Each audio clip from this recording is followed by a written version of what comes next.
Albistegiari heltzeko unean gaurkoan lan gatazkak izpide eta asteko aurreratu bezala gizarte ekimeneko langileek asteon eginiko grebari erreparatuko diogun Aiera Durreta kazetariaren eskutik adi.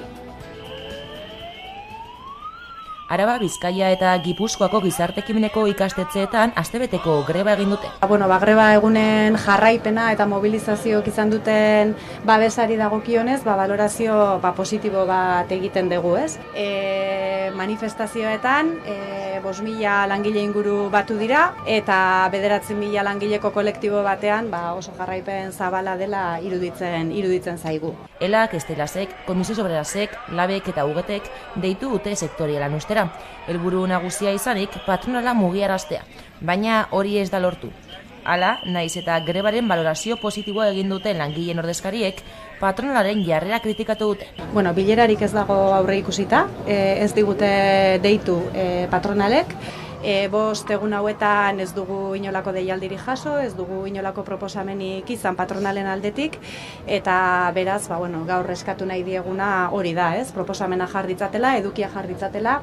Sindikatuek uste dute patronalek gatazka luzatu nahi dutela eta negoziazioa blokeatzen duela leporatzen diete patronalei.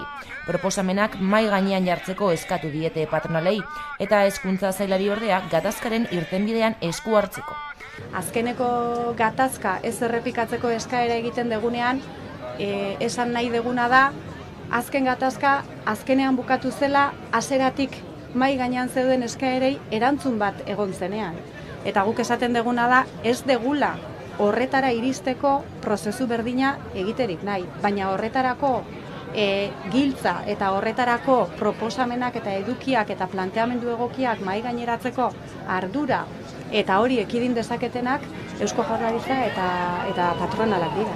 Hala, gizarte ekimeneko ikastetxetako negoziazioak blokeatuta jarraitzen badu, urtarrilean mobilizazio gehiago egingo dituztela iragarri dute sindikatuek. Eta oso argi daukaguna da, proposamenik ez baldin badago, urtarrilean grebak indartu egin beharko ditugula. Bestaldetik Araban Tubisako langileek deitutako greba egunak indarrean jarraituko dute oraingoz langile batzordea zuzendaritzarekin eta presidentearekin bildu da, baina ez dutela aurrerapen esanguratsurik egin adierazi dute. Ondorioz, hurrengo lanuzte partziala abenduaren 18an burutuko dute eta egun osoko greba egunak abenduaren 19an eta 21ean izango dira. Abenduaren 14an, langile batzordeak Tubisako zuzendaritzarekin eta Tubisako presidentearekin Iñaki Gurtubaiekin edukitako bileraren ondoren, langileek deituta dauden greba egunak mantentzea erabaki dute. Langile batzordearen adierazpenen arabera, ez da egon aldarrikapenekiko aurrerapen esanguratsurik, eta naiz eta bileraren tonua adiskidetsua izan den, erabat hutsik egon da eduki garrantzitsu aldetik. Adierazi dute, hurrengo bilera bat adostu dutela eta jarraituko dutela oraindik zabalik dagoen gatazka honi irtenbidea ematen. Honen aurrean, Gurtubaien esanetan, erabat irekita dago beharrezkoak diren bilerak egitera mobilizazioak geldiarazteko helburuarekin. Gainera, adierazi du langileen aldarrikapen bakoitza banaka aztertuko duela. Tubisako langileek lanpostuen murrizketak, zerbitzuaren prekarizazioa, autobusen egoera tamalgarriak eta enpresak langileekiko dituen tratu iraingarriak salatzen dituzte besteak beste. Abenduaren 18an burutuko dute langileek hurrengo lanuzte partziala. Era berean, egun osoko greba egunak egingo dituzte abenduaren 19an eta 21ean. Ordea, Gipuzkoako kale garbitzaileek bertan behera utzi dute San Tomas bezperatik egiteko zuten greba mugagabean, bai behintzatela sindikatura afiliatutakoek eta sindikatu horrek ordezkaritzaren 191 duenez, beste sindikatuek erabaki bera hartza espero da. Lan hitzarmena berritzeko akordioak askatu du korapiloa eta langileek KPItik gorako soldata igoerak lortu dituzte.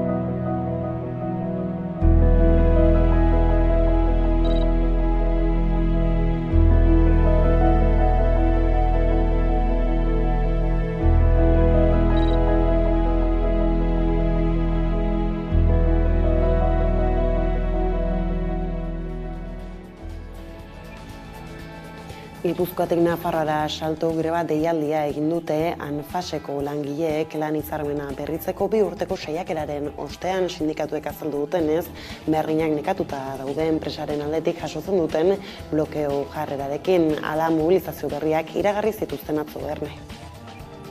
2 urte hitzarmen kolektiboa negoziatzen egon ostean, Anfaseko enpresa batzordeak ELAK eta LABek osatuak grebara deitu dute hil honetako 20an. Anfaseko zuzendaritzak blokeoan jarraitzen du hitzarmenaren negoziazioarekin, eta naiz eta langile batzordeak negoziazioa desblokeatzera bidean haien eskari askori uko egin, zuzendaritzak bandan itxia jarraitzen duela salatu nahi izan dute prentsaurrean. Anfasek kontuak positiboki itxi dituela salatu dute, eta horregatik uste dute unea dela orain enpresan lan egiten duen profesionalengan inbertitzeko.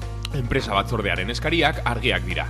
Nafarroako KPIa langile guztientzat kilometraiaren ordainketa, lanbide kategoriak parekatzea eta baimenak hobetzea. Eta zentzu horretan, hitzarmen berrian aldarrikapen horiek islatua geratu arte, adierazi nahi izan dute ez dutela amore emanen. Ez dugu amore emango, bidezko akordio bat behar dugu. Horregatik guztiagatik, abenduaren 20an, greba eguna deitu dugu Anfasen. Egoera salatzeko eta hitzarmen duin bat eskatzeko. Langile guztio gara beharrezkoa borroka honetan, horregaitik datorren abenduaren 20an aktiboki parte hartzera animatzen zaituztegu. Guzti honekin, grebarako deialdia luzatu diote Anfaseko langile guztiei. Foru komunitatean 140 inguru dira eta hauek 1500 bat pertsonei ematen diete zerbitzua. Eta gutxi balitz telefonikak 273 langile kaleratuko ditugu Euskal Herrian. LAB sindikatuaren arabera, ia bertoko lantegietan dituen beharginen erdiak.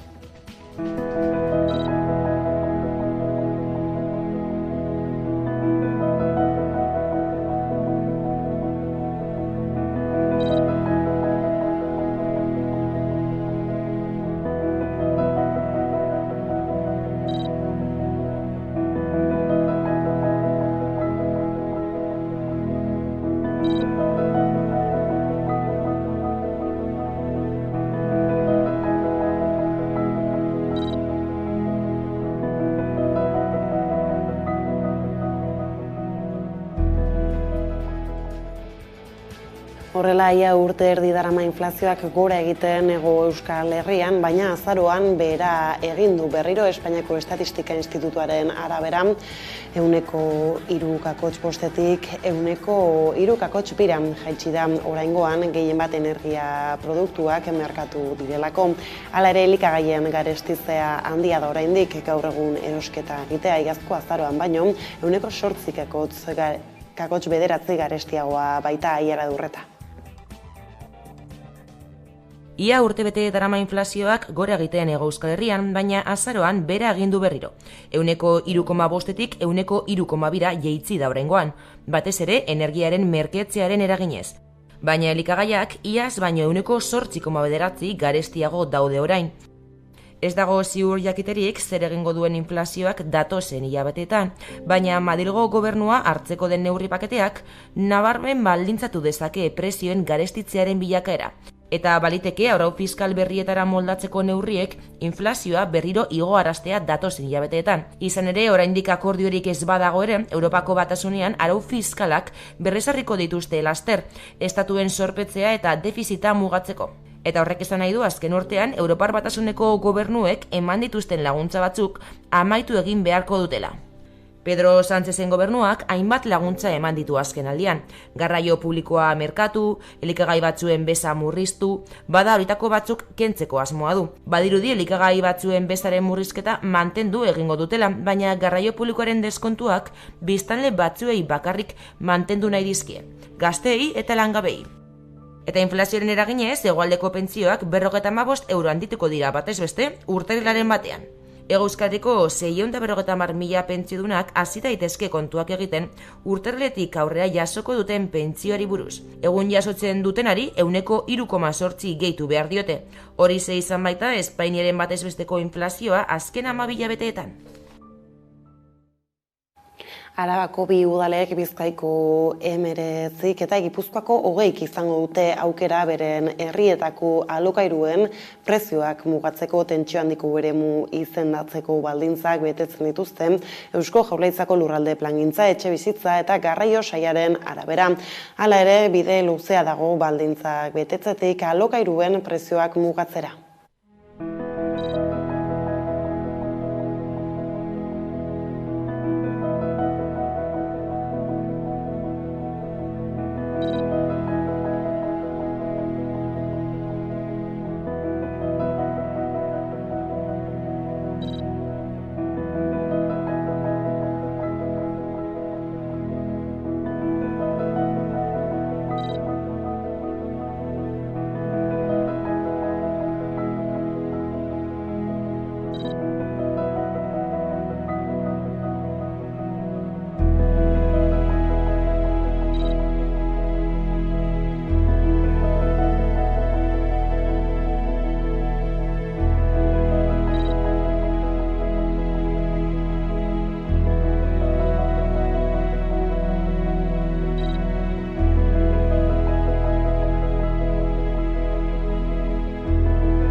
Biarritzen ordea etxe jabeak bermea itzuli dio alokatzaileari.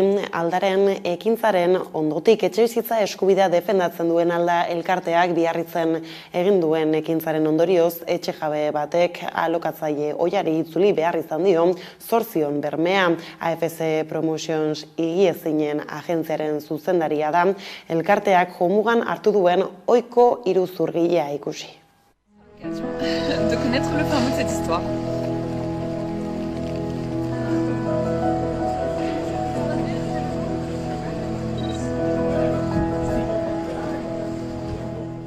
Sartu gira, bere lantokian, berarekin mintzatu gira, eta gure aintzinean transferentzia egin dio alokairuan bizi zen pertsonari, eta 1.500 euro horiek itzuli ditu. Beraz hori lehen garaipen bada.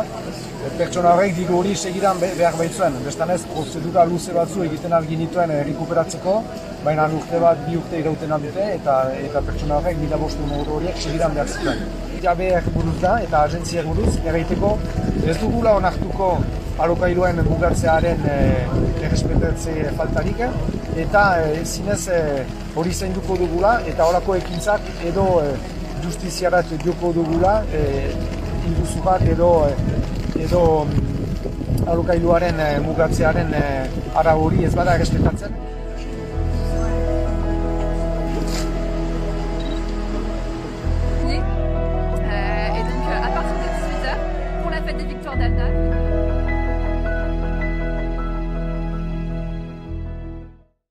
Bada, Ipar Euskal Herritik Konkolotx elkarteak adierazi du euskararen iraupenerako baiezpadakoa dela. Lehen haurtzaroan murgiltzea zabaltzeko neurriak lehenbailen hartzea eta gaiaren inguruko politika oso bat eraikitzea larunbatean Euskal Hirigune elkargoan sortu zen. Eztabaidaren ondotik pozik agertu da Euskal Haurtzaindegi eta Haurtzain etxeak biltzen dituen elkartea gaia publikoki mahai gainean ezarri delako. Agatik azpimarratu du gaur egun haurtzaindegietan euskaraz eskaintzen den zerbitzuan ez dela nahikoa.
Eta Euskara hizpide dugula, Euskaraldia udaberrian egiten hasiko dira. 2025ko maiatzean izango da urrenai justu ere, udaberrian txapak udazkenean, baino agerikoagoak izatea espero da, kalean jente gehiago ibiltzea, eta era horretan hizkuntza ohituretan eragiteko lanean beste urrats bat egitea, korrika eta Euskaraldia urte berean ez egita ere, bada aldaketaren xedea.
Gaizlatuta berriz Blue Point abiatu dute itsasoko plastikoaren arazoari aurre egiteko irtenbide bila, hain justu ere Blue Point patzuergoa eratu dute itsasoko plastikoa hartu eta berrerabiltzeko nazioarteko 13 bazkidek parte hartuko dute Gipuzkoako Foru Aldundia tartean.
Eta Gipuzkoako Aldundia tartega aipatu dugula, fortuna handien zergak 400.000 euro baino gutxiago bilduko ditu. Batzarrak atzera bota duten, PPek aurkeztutako osoko zuzenketa bakarra, hala zerga berriak EAJaren, PSeren eta Elkarrekin Podemosen arteko akordioa du. Eta bestalde, Euskal Herria Bilduk eskua luzatu du aurreko ekitaldean Nafarroan onartutako kopuruak berdintzeko.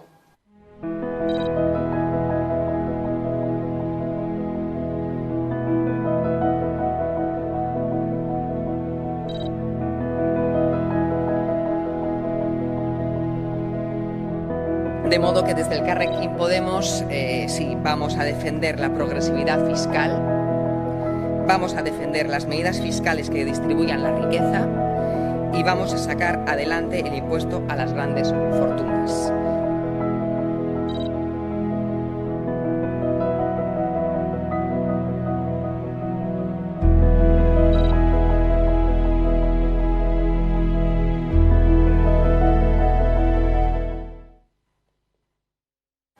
Araban aldiz, foru gobernuaren aurrekontu proiektuak ez du aurrera egiteko babesik jaso.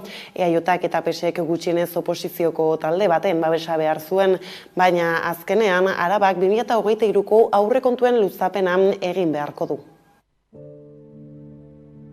Arabako foru gobernuak aurkeztutako aurrekontu proiektua bertan bera utzi beharko dute EAJak eta PSek. Proiektua aurrera eramateko oposizioko talde baten babesa behar zuten gutxienez, baina ezin izan dute akordiorik lortu, ez Elkarrekin Podemosekin, ez EH Bildurekin eta ez PPrekin. Elkarrekin Podemosen ezezkoak ezustean hartu du foru gobernua, izan ere, azken momenturaino espero zuten talde morearen babesa. PPek eta EH Bilduk ordea, negoziatzeko borondate falta leporatu dio EAJak eta PSek osaturiko gobernuari. Diputatu nagusiak Ramiro Gonzálezek Elkarrekin Podemosen iritzi aldaketa Euskal Autonomia Erkidegoan gertu dauden hauteskunde autonomikoen ondorioz izan daitekeela adierazi du. Aurrekontu proiektuaren porrotaren ondorioz, Arabak aurtengo aurrekontuen luzapena egin beharko du. Horren aurrean, Gonzálezek lasaitasun mezu bat bidali du adieraziz, aurtengo plan ekonomikoa ona izan dela eta 2024ko edozein arazori aurre egiteko gai izango dela.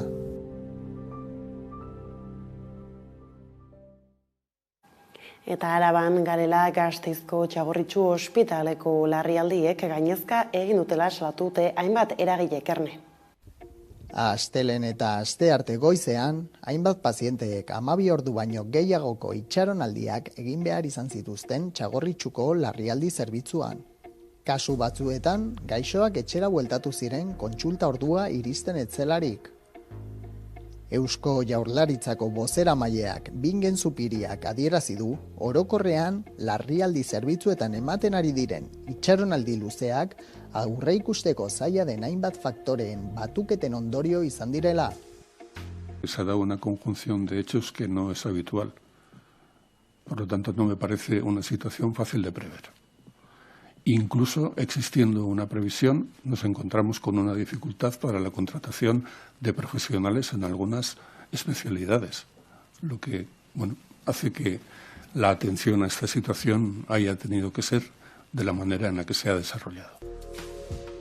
Zupiriak adierazi duenez, hainbat arnasketa gaixotasunen areagotzeak, abenduko zubian egon diren joan etorriak eta langile espezializatuak kontratatzeko zailtasunak izan dira kolapso honen arrazoiak. ELA sindikatuak ordea, langileen prestakuntza eta espazio faltari eta Osi Arabak pairatu dituen murrizketei leporatu die larrialdietako kolapsoa. Adierazi dute, San Martineko EAJaren itxierak, Olagibeleko EAJko langile eta material faltak eta 2022an Santiago Ospitaleko larrialdi zerbitzuaren itxierak egoera eutsi ezin hau eragin duela.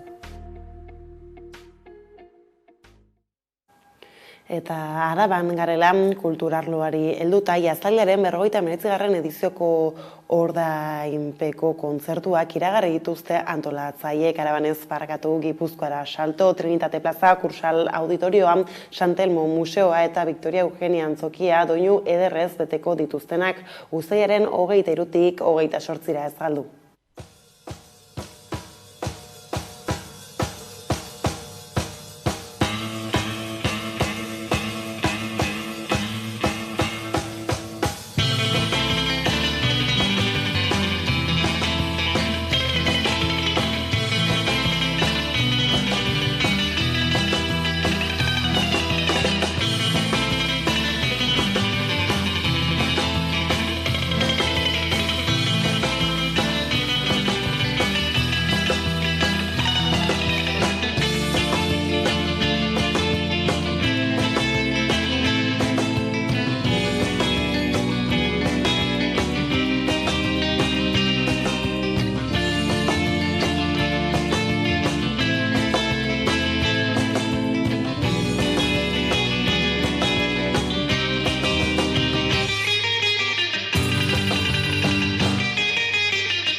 Orain bai, Anabara ostiraleko albistegiarekin bukatzeko, kirolarekin lotutan, Gasteizko maratoi erdiaren 45. edizioa ospatuko da igandarekin ilak 17.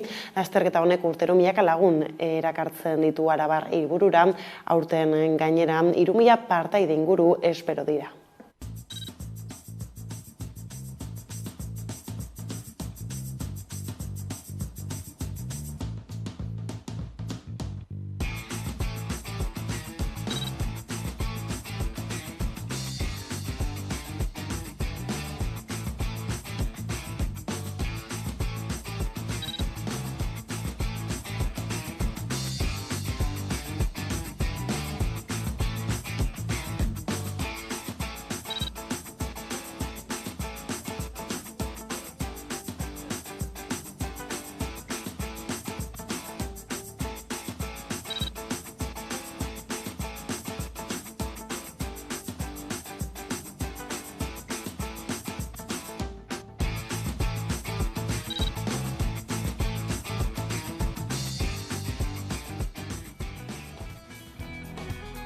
Eta honekin bai iritsi gara gurean gaur albistegiaren bukaerara, hauek izan dira gurean gaur jasotakoak edo nola ere, badakizue guztiak eta gehiago nahi duzuen aldiro 11.eus atarian asteburuan izan.